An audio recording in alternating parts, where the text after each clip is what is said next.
I didn't realize how much I didn't know about leadership in that moment. And it was really shocking. And so for me, I went and what I call it was my leadership sojourn. I went and really studied and tried to understand leadership because I realized that if I didn't get better at leadership, that was what was going to happen with me. I was going to continue on my qualification journey, but I wouldn't be able to move people where I needed to move them. Welcome to A Founder's Life. I'm your host, Leo Gestetner. On this show, we dive into the real stories behind the highs and lows of entrepreneurship and how we pursue a more balanced and meaningful life along the way. This podcast is sponsored by Thanks, helping founders like us scale with reliable remote talent. Email founders@thanks.com, that's THANKZ.com, with the subject line of Founder's Life, and you'll receive $1,000 off your first month. Now, I'm excited today to be joined by Robert Heath. Robert, thank you for joining us. Would you like to introduce yourself to the audience? Pleasure being here. Thank you for having me, Leo. And to the audience, my name is Robert Heath Sr. I am the founder of the Legacy Leadership Consulting Group, and I like to call myself an alignment architect. And I can talk a little bit more about what that is, but suffice it to say that I help people to get into alignment. So why don't you talk a little bit about what your path was that led you to what you're doing today, and then a little bit more about how you are helping your clients? Yeah, no, great question. So how I got here is really a windy and circuitous route. I know we've talked a little bit off camera about the different things that you've done. And similarly, I didn't come to entrepreneurship and founding a business as a primary objective. As a matter of fact, most of my life when I was growing up was about service and trying to figure out how to improve the situations. I'm from Chicago originally, and I got to grow up. I always say I got to see a tale of two cities. Right. I went to school and lived in certain neighborhoods that were definitely nicer, but we've also lived in certain neighborhoods where they weren't so nice. And I went to church in different places and had family in different places that saw the other side of the city, the part of the city that most people see when they look on the news. Right. And being able to see both places, I knew that there were different opportunities and different realities available to certain people. And that was something that I wanted to be heavily involved in making happen for Chicagoans and for people growing up in the inner cities all over the world. So originally I went into, of course, education, because how do we change lives? We teach and we train. And so I got a master's degree in education and became a teacher. And I was on my path to becoming a superintendent. And along that pathway to trying to change the world through education, I actually got a vision of my future, and it wasn't the future that I thought it was going to be. I was teaching in Memphis City Schools at the time. The superintendent who had just come in was a Memphis City Schools graduate who had gone out, gotten qualified, gotten the letters behind her name, done all the things to be in charge and to bring her vision to the city. I was like, oh, this is me. I can learn so much. And I was involved. I was a school improvement team coordinator. I went and gave my summers up and all the rest of that. And within 18 months, she was no longer the superintendent of schools. And I got to watch the dream that she had not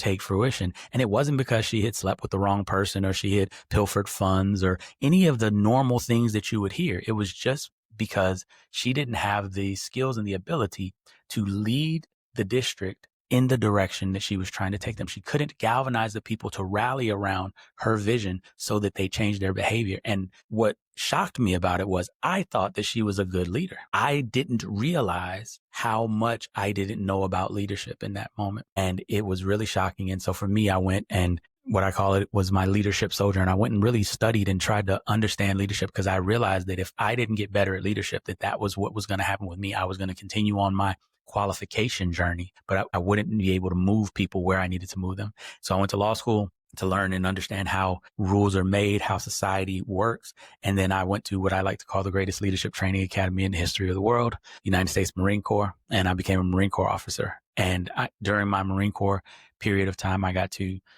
command a company. I got to serve as a defense counsel and try cases. I got to see the system and I got to see leadership at all different levels.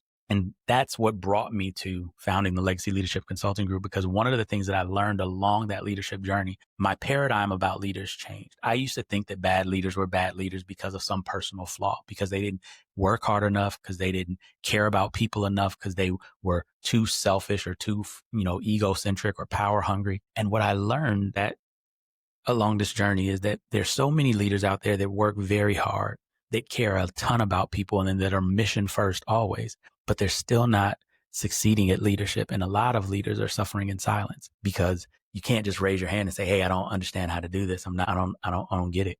Right. That's not how leadership works. And so they're suffering, and they're suffering even more because they know that their people are suffering because of what they don't know. And along that journey, I learned how to lead. As I said, I commanded a company of about 380 Marines and sailors while I was in the Marine Corps across 16 different sections and 3 different bases. And I received Navy Marine Corps Commendation Medal for my leadership of that company. So I found that I learned how to do this, but I also could teach it. And that's really how the Legacy Leadership Consulting Group was founded. It was built off of a core belief. I believe that everybody on this planet is here for a reason, that everybody has a seed of greatness within us, and that we have a purpose. And that purpose is to manifest that greatness and to be who we were created to be. And I believe that leadership plays a very pivotal role in that leadership is facilitating the manifestation of greatness in others. And that those of us who are privileged enough to see greatness in others have a duty to do what we can to remove obstacles and help that greatness to come to the fore. And I talked before about how I'm an alignment architect, and the basic idea is so often we're struggling and we're trying to do work, but it's just that we're out of alignment a little bit. And anybody that's ever driven a car that's out of alignment, you don't even realize it's out of alignment when you're driving 15, 20 miles an hour. You're just driving a car. Then when you start going a little bit faster, 30, 35 miles an hour, you start feeling that tug, that pull, and it becomes a little bit harder to steer, but you can still do it. You can still make it work. But then you get on the expressway and that car starts just rumbling and shaking like it's about to explode. And you realize that you can't drive it faster than a certain amount. Otherwise, everything feels like it's going to fall apart. And so some people will just continue driving slowly, right? 30, 35, 40 miles an hour. But other people will take their car to a mechanic, and the mechanic, when you take it, you're like, what's wrong with the radiator? What's wrong with the steering controls? What's wrong with the engine? What's going on? Something's wrong with my car. And they're like, it's just a couple of millimeters out of alignment. And they make that adjustment, and then the car can go 50, 60, 70, 80, 90 for some of you lead footers out there, right? Down the highway without having to do a lot of work to steer it. And that's really what we do. We help leaders to get in alignment, first of all, with themselves, so that they can do more, so that they can be more, so they don't feel like they're stuck and struggling, constantly putting out fires, and so they can actually get more done with their time. And then we help them to also get their team aligned so that all of the stress of leading lots of people goes away. When you have people that are aligned to a mission, when you have people that are aligned to a vision, where their beliefs and their actions and their systems and their processes are all in alignment, the results take care of themselves. So that's a little bit about what I do for my clients and how we got there. I love that description about the car being out of alignment. I think it's a great way to put it. Yeah. And talk to us a little bit about what family looks like for you. Yeah, so I am blessed to be the husband to Wendy and the father of Nadia and Robert Jr. My daughter is a freshman in college this year, so we are going through that first time experience. And we've got 2 freshmen, a freshman in college and a freshman in high school. So it's been a year of change for our family, to say the least. Change is a good thing. Yes.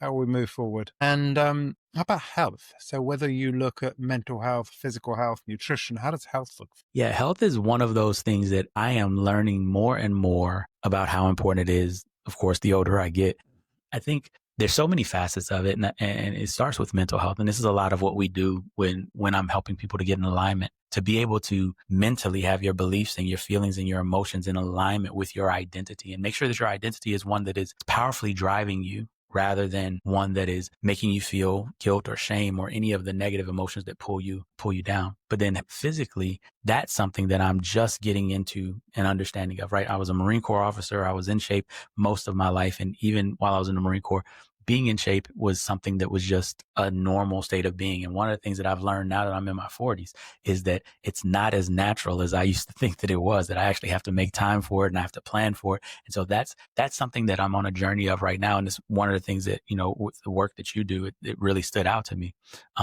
Because that's a question that I didn't think I would need help answering when I was younger. And now as I'm getting older, it's so interesting how much I don't know about how to be healthy. Yeah, I didn't need it answering when I was younger because I wasn't interested in the answer. Actually, maybe a better way of putting it is I didn't know to ask the question. Mm-hmm. Yeah, there's a lot of questions that I didn't realize I was going to have. Yeah. I mean, I watch my kids as they get healthy, especially my son. He's on at the moment a sort of weightlifting journey, which he started with me, but has certainly exceeded me, which is always the aim. It's what we want for our kids. Yeah. And, when he started talking to me, I don't know, 6 months ago, that he was on a cut and then didn't go through a bulk. A bulk, yeah. It's like a foreign language. Like, Exactly. not only did I not know, I certainly wouldn't have had a clue at his age. Like, when we were his age, Yeah. that knowledge wasn't there. I mean, you could have gone Not to at a all. library and read a really boring medical book and probably wouldn't have Right. told you much, and you'd have fallen asleep Right. trying to read it. But the knowledge is there now. If you're keen for the knowledge, and Mm-hmm. especially if you can look between all the rubbish out there and actually pick out the stuff that actually has value, then the knowledge is there. And I think that's just fantastic. Next Yeah. generation, you know, Generation Z, which are our kids, Mm-hmm. or even more so, I think they call it Generation Alpha, Alpha. that Yeah. next generation.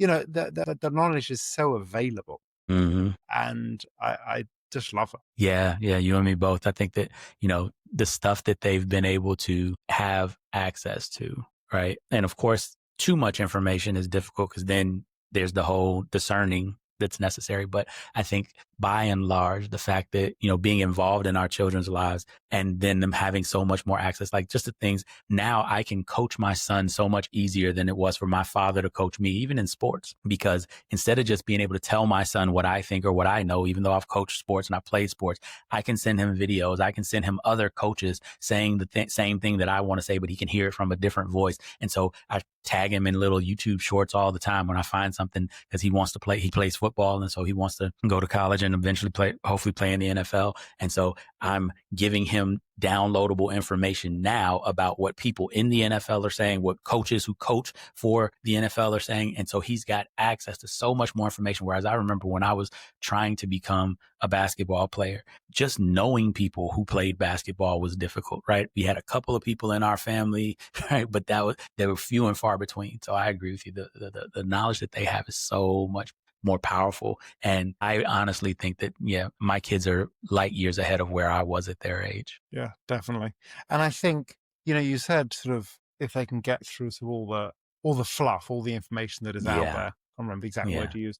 But the interesting thing is, I think it's a great skill they're learning because, if you think about, in the last, I'm going to call it 20 years, you could call it probably in the last 10 years, but Mm-hmm. certainly in the last 20 years, things have all become, whether it be the news is either completely one side or completely the other side. I don't Mm-hmm. know. I could have Mm-hmm. sworn Yeah. 20 years Echo ago chambers. things were relatively independent. I have no idea. Maybe they were all biased, but we just accepted it. Who knows? But certainly now there is no independent news. Yeah. Yeah. Not It's at all. all bias on one side or bias on the other. Mm-hmm. And I think it's, the parallel to that is learning, what on, say, TikTok is some influencer jumping into the latest craze, which actually isn't correct, or what actually is correct. So I Mm-hmm. think they are learning Yeah. to get through that Yeah. on both sides. Yeah, no, I agree with you. I think that they're almost being forced. It's kind of like when you're bowling with bumpers, right?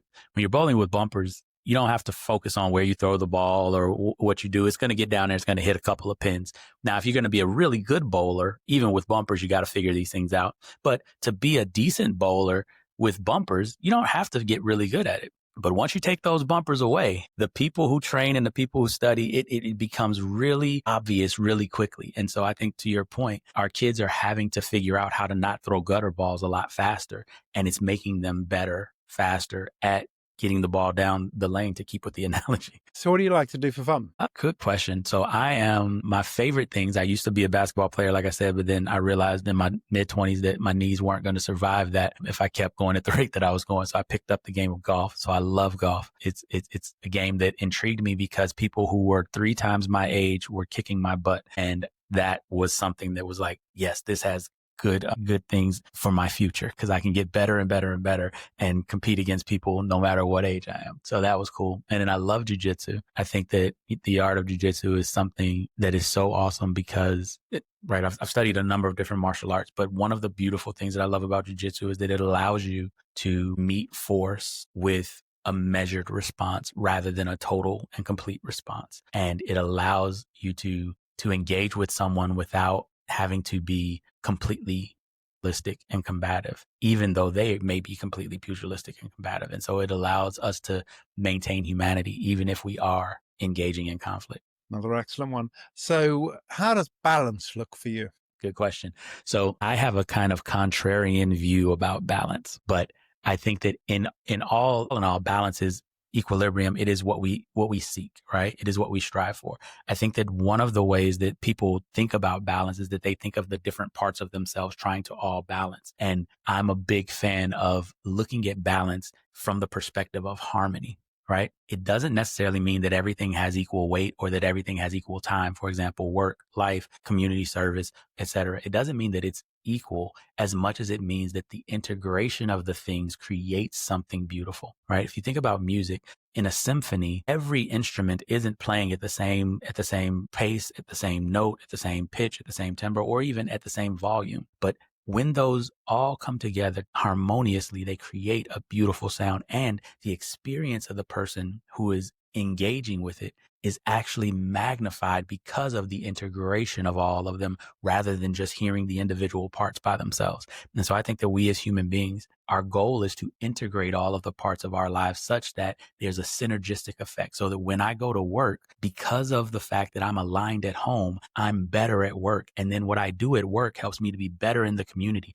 And then what I do in the community helps me to be better at home. And so I'm constantly in a virtuous circle or a virtuous spiral, if you would, elevating myself because every day that I'm in alignment, everything about me gets better. And it's always best to be in a virtuous circle rather than a vicious circle. Yes. So, yes. And what for you has been a pivotal moment in your life? It's a great question. I think the biggest pivot that changed my life was when I realized that I was never going to play professional basketball. So I had grown up always wanting to be a professional basketball player. And at various times in my life, there were other things that were more important. So when I was in school, school was more important than sports. So I focused on school. I graduated high school early.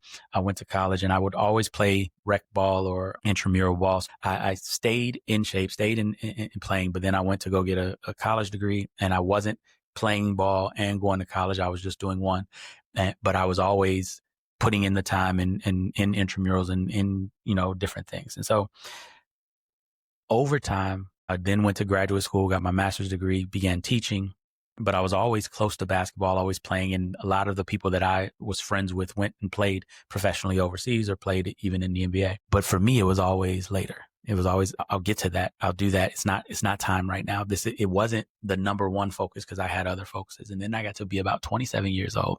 I'm married. I've got my daughter. My wife and I have our daughter at that time. And I realized that later had become never. And I remembered all the different opportunities, like the chance that I had to play professionally in Costa Rica when I was studying abroad. And I didn't take it because of, fear or any, worrying about things. And that moment when I had that regret, like it sat with me, it was like a wet blanket. Like I couldn't get happy. I couldn't feel comfortable. And it was a fear that I had as well, because like, what if I regretted more and more things throughout the rest of my life? And I remember in that moment, I was like, I never want to feel this feeling again. I never want to feel regret. I don't mind if I try and I fail. I don't mind if I go for it and it just is in the cards. If that's not God's plan for me, I don't have a problem. But what I never want to feel again is like I had an opportunity to do something that I wanted and I didn't take that opportunity because of fear, because of, not doing what was necessary to take advantage of it. And from that moment forward, like I said, that was right about the time where the superintendent had left and I was realizing that I need to be a better leader. And all of that was kind of coalescing at the same time. And that's why I was able to make that start transition and move to going to law school, to going to Marine Corps, because those were things on my list. I wanted to go to law school and practice law. I wanted to serve in the military. I wanted to be a business owner at some point in time in my life. And up until that point, I had always kind of thought about it as, in the future. And I realized that wasn't promised. And so that pivot has created all of the things that have come after that. And what's one piece of advice you would give to an aspiring entrepreneur? That's a great question. I'm trying to limit it to one. Realize that this is a marathon and not a sprint, and that it's okay if you don't know, because you never know as much as you think you know. And over the course of the process, you never need to know as much as you think you need to know to be successful. Perfect. And I did a marathon 4 days ago, so I get that one. And what I think also is, adding into really or mirroring what you said. I wrote a blog the other day and I talked about, I've always believed in surrounding myself with people smarter than I am. Mm-hmm.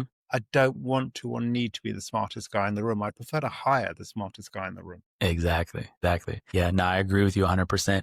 And to add to that, I think allowing myself to not know was the thing that allowed me to be in the room with people that were smarter than me and not feel an inferiority complex, right? Because a lot of times I would intentionally put myself in rooms with people who were better than me, and then I would shrink and I wouldn't be able to ask questions. I wouldn't be able to feel comfortable because I didn't feel like I belonged now, right? And so giving myself permission to not know and to be in those rooms and to realize that that's the journey. It's learning, it's growing, and that's actually how all of those people who are in the room that you think you don't belong in, that's how they got there. It's not as if they've just always been these savants who've known everything. They were learning, and that's the process. And that's why you belong in that room, because it's your turn to learn from them. And then sometimes you'll be in those rooms with other people and you'll be teaching. But as the entrepreneur, get in those rooms and feel like you belong in those rooms, like it's okay for you to not know being in those rooms. Love it. So how can people find you? So the best way to find me is to go ahead and just shoot me an email, robert@tllcg.com. You can also go to my website, robertheathsr.com. That's robertheathsr.com. And you can get connected to me there. And then I'm also on LinkedIn, Robert Heath Sr. And it's, for fun, because I love James Bond. 007 is at the end. Robert Heath SR 007. You can find me on LinkedIn. Well, thank you for joining us today. Been my pleasure, brother. And thank you for listening to today's episode. If you enjoyed the conversation, don't forget to subscribe to the channel, tell your friends, and please leave a review.